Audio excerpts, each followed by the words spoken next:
an alligator with an object in his mouth. As the detective got closer, they fired one round to the alligator. The alligator dropped the object that he had in his mouth, and we were able to retrieve Taylen's body intact. On April Fool's Day, April 1st, 2023, headlines flooded social media with shocking titles like "Boy Found in Alligator's Mouth," "2-year-old Eaten by Gator," leaving everyone stunned. At first, many thought it was a sick joke, but sadly, this was no prank. The story centered on a horrifying discovery made by a fisherman in St. Petersburg, Florida, just hours after an Amber Alert was issued for a missing 2-year-old boy named Taylen Mosley. Where were Taylen's parents? Was it another accident or a brutal crime? We will find out in this video. Don't forget to hit that subscribe button and turn on notifications to stay updated. What followed was a disturbing and twisted story. Viewer discretion is advised. It all began on the morning of Thursday, March 30th, 2023. Like every morning, Lakita Denson tried to FaceTime her daughter, Passion Jeffrey. But every call went straight to voicemail. Lakita grew very concerned. Passion Jeffrey, just 20 years old, had grown up in St. Petersburg, Florida. She graduated from Northeast High School with honors in 2021, despite facing major challenges. During her junior year, she became pregnant, yet she managed to push through and succeed. In her graduation photo, she proudly held her baby boy, Taylen Mosley, born on October 23, 2020, with her boyfriend, Thomas Mosley. Thomas Mosley had been chasing his dream of becoming a rapper. Instead of holding down a steady job, he focused on his music, leaving Passion to shoulder most of the responsibility. But Passion was determined to build a stable life for herself and her son. She worked full-time at a local CVS pharmacy and, through sheer hard work, managed to get an apartment at the Lincoln Shores complex. Supporting herself and her child wasn't easy, but Passion was proud of what she had accomplished. Taylen, now 2 years old, was known as a sweet, loving boy with a bright personality. His family affectionately called him Tay-Tay, and he was always dressed in his favorite color, orange. While Passion worked, Taylen stayed with his grandmother or his great-aunt. No matter how busy Passion was, she always found time to FaceTime her son during breaks. The bond between them was clear. Taylen couldn't wait for her to come home after work. Passion had only been living at Lincoln Shores for about a month when Thomas started spending more time at her apartment. Despite his lack of steady work, things seemed to be going relatively smoothly in the weeks leading up to the end of March. In fact, on Wednesday, March 29th, Passion hosted a party at their apartment to celebrate Thomas's 21st birthday. Family and friends joined in the celebration, and everything appeared fine when they said goodbye that night. However, the next morning, everything changed. Passion's mother and aunt tried calling her multiple times, but no one answered. Something wasn't right. Worried, the aunt decided to stop by Passion's apartment at the Lincoln Shores complex. When the aunt arrived, she noticed something chilling, a trail of blood starting near Passion's blue Nissan and leading all the way to her apartment door. She knocked and banged on the door, but no one answered.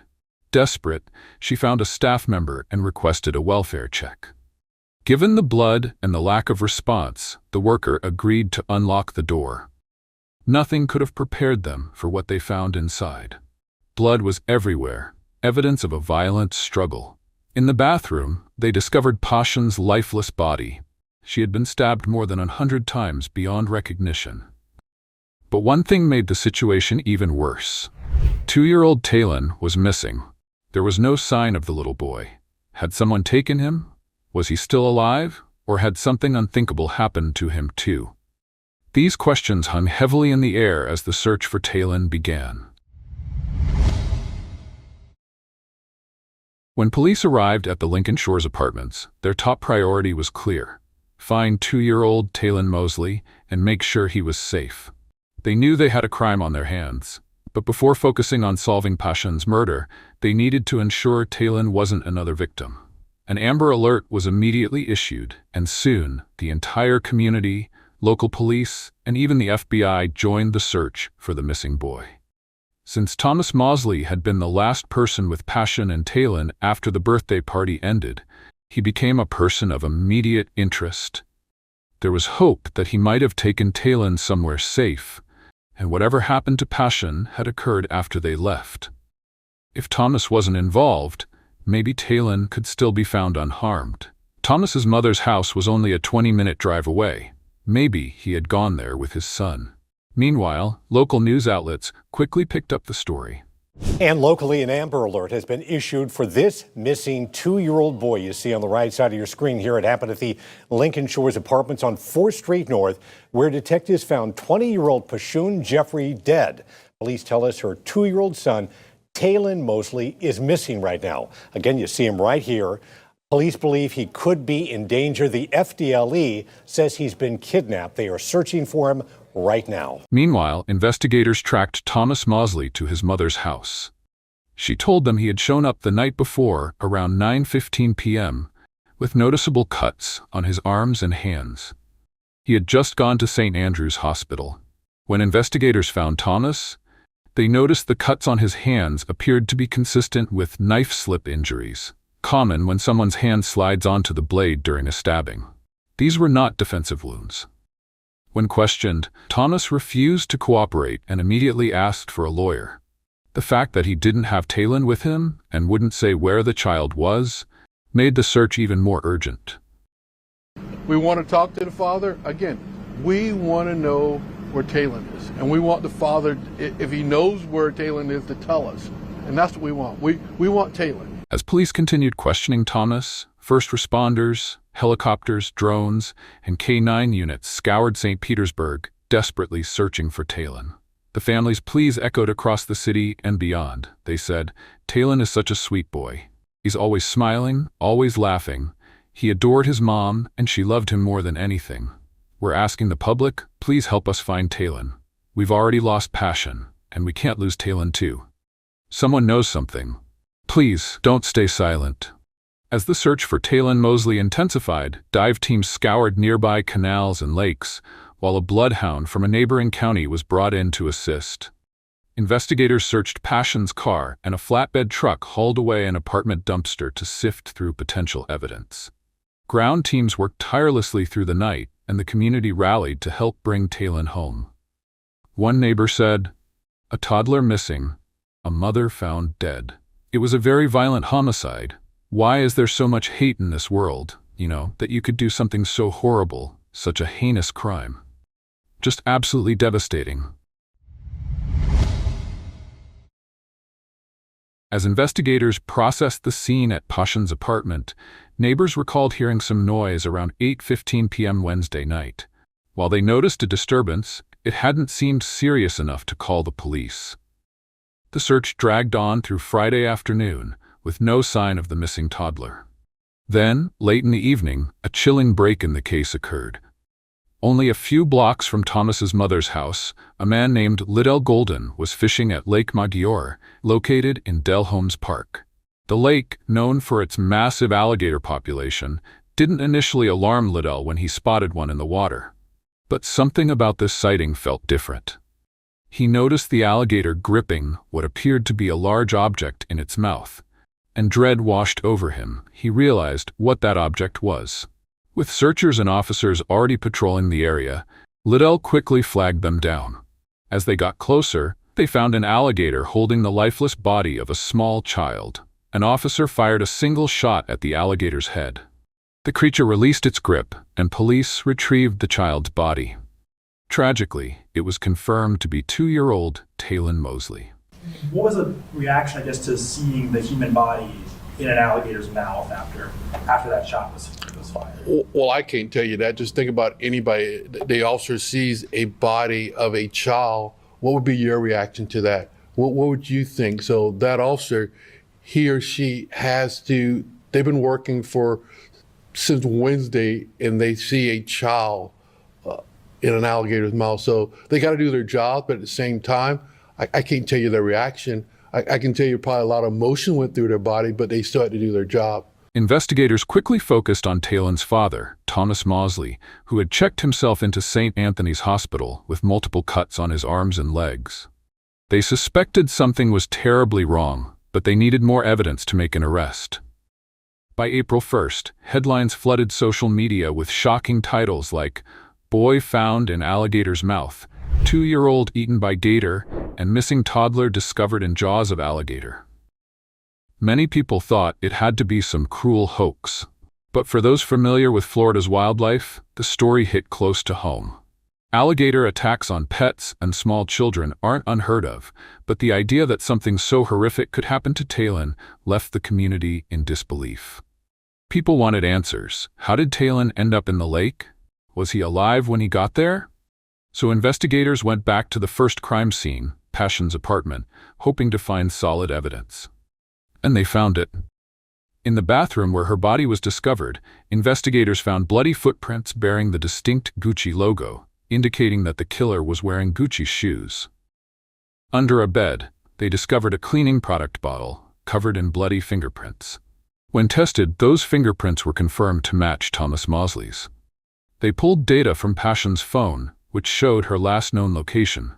Her phone left the apartment around 8:30 p.m. Wednesday and pinged near Lake Maggiore before arriving at Thomas's mother's house at 9:15 p.m. Shortly after, Thomas went to the hospital to get treatment for his cuts. This timeline, along with other key evidence, gave investigators enough to arrest Thomas Mosley and charge him with 2 counts of first-degree murder. One for Passion and one for Taylen. In a press conference, the St. Petersburg police chief addressed the community, detailing how they found Taylen and outlining the charges against Thomas. The father, Thomas Mosley, is now being charged with 2 counts of first-degree murder. I can tell you now that Taylen's mom, Miss Jeffries, her body was stabbed multiple times. Until the medical examiner has a chance to look at Taylen's body, we cannot tell you the cause of death. After Thomas Mosley's arrest on Friday night, new and disturbing details emerged through the release of the affidavit. In a press conference, the police chief had already revealed that Passion had been stabbed multiple times. But according to the affidavit, the actual number was more than 100. It's a horrifying detail that paints a clearer picture of just how violent the attack was. As for Taylen, the exact cause of his death remained a mystery. An affidavit suggested that being thrown into the lake played a role in his death, leading to a disturbing question. Was he still alive when his father threw him into the water and killed by the alligator, or had he already been dead beforehand? According to the medical examiner, Taylen was alive when he entered the water, but was not attacked by the alligators, as his body was found fully intact with no form of injury. His cause of death was therefore ruled as drowning. On Saturday, right after his arrest, Thomas Mosley made his first court appearance, pleading not guilty. According to criminal defense attorney Bryant Camerano, from a defense perspective, short of any mental health issues, insanity or incompetency, it's hard to see how there's much of a defense here. Camerano explained that the case could take up to 2 years before reaching trial, given its complexity. When asked whether the evidence was strong enough to link Mosley to the crime, he said, "I think there's enough circumstantial evidence that points to premeditation. The number of stab wounds, the fact that he went to the hospital afterward with cuts, and sadly, the death of the child, it all suggests intent. I believe there's enough here to convict." Mosley faces 2 counts of first-degree murder. Given the severity of the charges, Camerano noted that Mosley's defense team might seek a plea deal to avoid the death penalty. He said, "If I were his lawyer, I'd be pushing to resolve this without a trial, offering something like life in prison or 50 years. Even 50 years is essentially a death sentence, but it's not the same as facing capital punishment and a lengthy legal battle that could drag on for decades." There's little public information about Thomas's background or who he is as a person. But after some digging, we discovered his YouTube channel, boasting over 1,000 subscribers and 57 videos. These low-quality music videos were quite something to behold.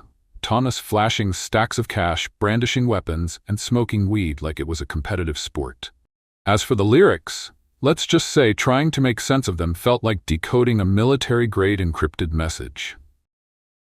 They were chaotic, incoherent, and left us wondering if the investigators' comment about Thomas possibly battling mental health issues might have some truth to it. According to an officer who briefly interacted with him at the hospital, Thomas was showing signs of serious psychological struggles. Normally, police wouldn't make such a claim unless something about the suspect's behavior was significant enough to warrant it. This raises the possibility that his defense team might pursue an insanity plea during the trial. Given that Florida still enforces the death penalty for first-degree murder, his lawyers may focus on avoiding a capital sentence. We've seen cases before, like Aiden Fucci's, where attempts to claim insanity failed because the defendant's behavior came across as staged. But what was it about Thomas's behavior that made police officers point out his mental state so early in the investigation? Could it have been genuine? Or will it just be another failed attempt at deflecting responsibility? Another possible defense could be that Thomas was also a victim during the attack. However, police have already dismissed this theory, stating that the evidence doesn't support it. One puzzling aspect is how Thomas went straight to a hospital after the crime. It's unusual for someone who just committed murder to check themselves into a medical facility, knowing they could be caught. His wounds must have been severe enough to warrant immediate medical attention, or he might have attempted to hide out longer. The fact that he remained hospitalized from Wednesday night until Friday night before being arrested shows how serious his injuries likely were. Online speculation has pointed to a chilling theory that Thomas may have planned these murders as a sick way to mark his 21st birthday. Many believe that waiting until after the party, taking Pashan's phone, and not attempting to flee indicates a calculated act. The excessive violence, stabbing Pashan over 100 times, suggests a deep level of rage, not something that happens in a momentary fit of anger. Even if he snapped during an argument, what he did to Taylen afterward feels cold and deliberate. The most disturbing part is how he disposed of Taylen, tossing his own son into a lake infested with alligators, like tossing trash. Thomas likely intended for his son to never be found. If not for Liddell Golden, the fisherman who happened to be in the right place at the right time, the search for Taylen might have continued indefinitely. It's horrifying to think what might have happened if Taylen's body hadn't been discovered intact. Thanks to Liddell, Taylen can now be properly laid to rest, and his recovery could provide crucial evidence in seeking justice. In a deeply personal twist, Liddell later learned that Pashan might have been a distant relative of his. He described how difficult the experience has been, especially as a father of a child the same age as Taylen. He believes that being there at that exact moment was more than coincidence. It felt like divine intervention. Pashan's family is still enduring the agonizing process of seeking justice for her and Taylen. In October 2023, a judge declared Thomas Mosley incompetent to stand trial. This decision came after reviewing reports from 2 court-appointed doctors who recommended that he be sent to a state hospital in Chattahoochee for treatment. The judge said, "I'll find that Mr. Mosley is not competent to proceed, but I'll find that he is restorable." In 2024, he entered more court evaluations. However, at the time of making this video, there are no reliable updates on his condition or any changes in the case's status. In the meantime, legal experts like Anthony Rickman asserted that Thomas Mosley is unlikely to ever walk free, regardless of the current ruling. He said right now he's been found incompetent, so he's being sent to the state hospital to restore that competence. This isn't about him claiming, "I was insane at the time of the offense." Incompetency means that at this moment, he isn't mentally fit to stand trial or assist in his own defense. It's a procedural step to ensure he is in the right state of mind when the trial happens. So far, Thomas's family has remained silent, while Pashan's family has bravely shared their grief with the public. I want people to remember them as 2 kids who absolutely loved each other. For Pashan's family, the most haunting thought is how much both mother and son must have suffered. Biggest worry was that how they suffered. And when I close my eyes at night, that's all I see was the suffering of both of them. I feel like the community has wrapped their arms around us, and it's a wonderful feeling. It could take years before this case goes to trial. However, many are hoping that Thomas will admit to what he did before then, sparing the family and community from reliving the gruesome details in court. For now, we wait for more information, including any insight into Thomas's past or possible warning signs of this tragedy. So what do you think about this case? To us, there's little doubt that Thomas is responsible for these horrific acts. But do you believe his actions could have been driven by a serious mental health issue? Personally, we find it hard to believe that someone could snap and then act with such violence and precision. If he had truly lost control, why wouldn't he have spared Taylen, or at least taken him somewhere safe? Everything about this feels heartless and calculated. At the same time, it's baffling that someone who wanted fame as a rapper would throw his life away with such a senseless crime.